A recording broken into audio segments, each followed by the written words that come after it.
about the noise in the background, guys. It's as hot as Hades here, so this is the one that I tried printing out. It didn't work out. The problem with this STL is the bracket. It doesn't set low enough on the cells to hold them in. As you see, this guy tried using a tie wrap around the battery pack to hold it together, but any lateral force on the battery will just fall out. They'll just turn sideways and shear out of it. Plus, it's very flimsy in this area here. Like, there's no support in between the cells here and here, so these tend to bow out. So that's definitely out. I'll show you downstairs what I'm talking about. I think I'm going to end up going with the old school, something like that. Though they do work pretty good.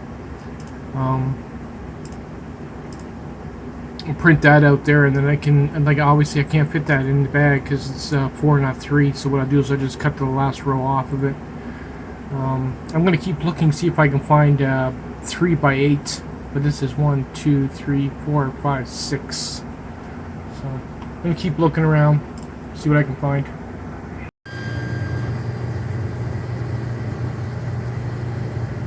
We're having some problems with the printer and this STL that I downloaded for the batteries. The problem is when you remove this here, the raft, when you remove it, the actual frame itself is way too flimsy to hold the cell, and the cell doesn't really sit in the holder very well, like not deep enough. Any lateral pressure on the battery and she's just going to fold over like that. So, I mean, it was a valiant try, whoever made these up. I went and looked at his video again, and I found out that he ended up using pull ties around it to keep it in one piece. Obviously, if it's not deep enough, it'll be like that. It should be like this. It should be as deep as that, but it's not. So that's out of the question. I gotta get parts for the printer and everything else. So I'm gonna try something different. This will be a 12 volt, 12 amp hour, if not a little bit more.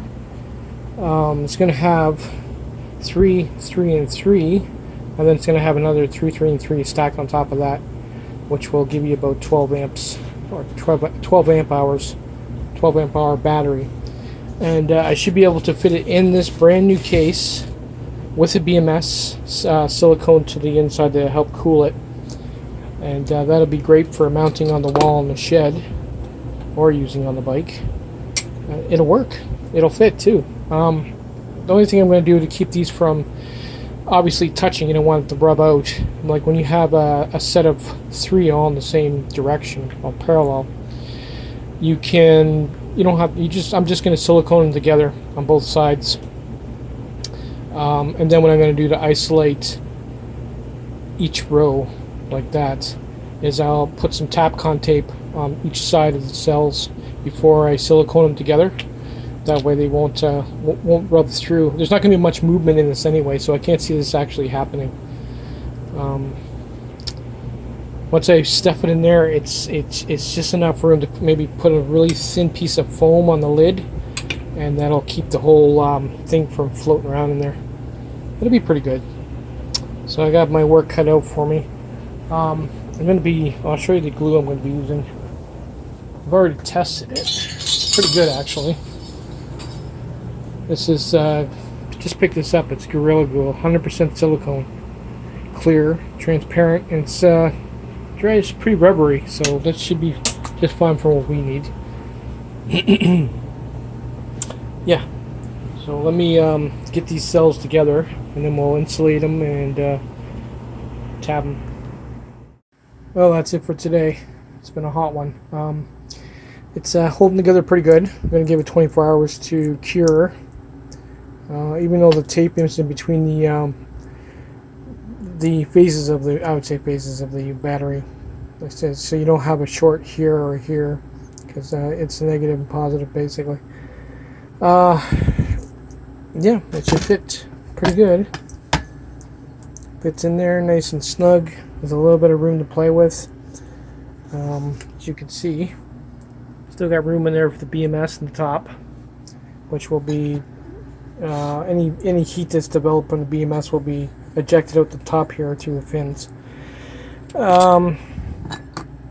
The batteries are a little tight with these connectors, so what I'm probably going to do is once I get it all nickel plated and sealed up on the end and wired and everything else, I'll move it forwards before I mount it.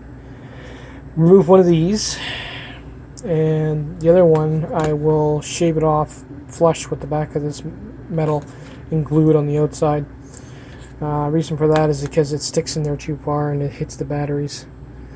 You only need one of these anyway, so by the time I do that, and even if I have to move this over that way more, it's not going to matter because I'm going to be using my carbon fiber wrap, I can't see that, it's too dark, on these plates to give it some style. So what I'll do is I'll remove this one, move this one over, and whatever holes are here will be covered over.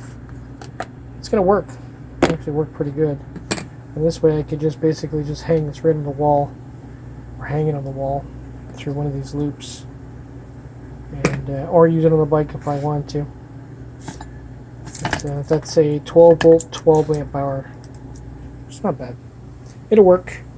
I'm going to give it 24 hours to dry, and then I'm going to put the gaskets on, clean this up a bit, make sure everything's ready to go, and we'll start nickel plating it. Later, guys.